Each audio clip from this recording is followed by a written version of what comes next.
Photo journalist B D Chechar यांच्या छायाचित्रांचं कोल्हापुरातील राजर्षी शाहू स्मारक भवनात डायफ्रॅम हे फोटो प्रदर्शन भरवण्यात आले। 23 नोव्हेंबरपर्यंत हे प्रदर्शन सुरू राहणार आहे। आज यामध्ये प्रात्यक्षिक आर्टिस्ट विजय उपाध्ये यांनी चित्र की छायाचित्र या विशेष प्रात्यक्षिक कार्यक्रमात आपली कला सादर केली। युनाते क्रिएशनच्या वतीनं याचं आयोजन करण्यात आलं होतं। यामध्ये त्यांनी कॅनव्हासवर रंग भरत चित्र म्हणावं की छायाचित्र असा संभ्रम मनात निर्माण व्हावा इतकं हुबेहूब चित्र साकारलं। यासाठी त्यांनी निसर्ग चित्राची निवड केली।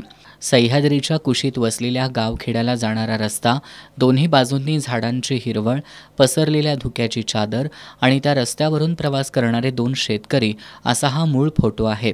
शाहूवाडी तालुक्यातील मलकापूर भागातील हे नयनरम्य ठिकाण 2 वर्षांपूर्वी photo journalist B D Chechar यांनी कॅमेऱ्यात कैद केलं होतं। याचंच चित्र विजय उपाध्ये यांनी काढलं।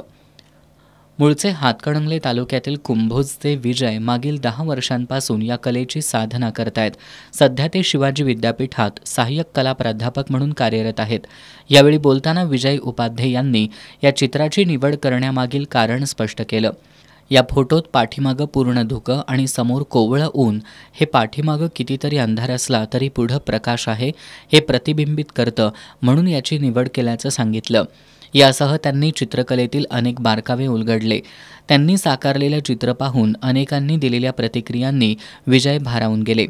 या प्रात्यक्षिकावेळी उपजिल्हाधिकारी विवेक आगवणे, शिवाजी विद्यापीठाचे माजी कुलसचिव बी एम हिरडेकर, बबन माने, प्राचार्य अजय दळवी, चित्रकार Vijay Tipugade, Abhijit Kamble, photo journalist B D Chechar, cinematographer Shubham Chechar, curator आणि संशोधक दुर्गा आजगावकर, चित्रकार राज इंचनाळकर यांच्यासह विद्यार्थी, कलाप्रेमी मोठ्या संख्येनं उपस्थित होते।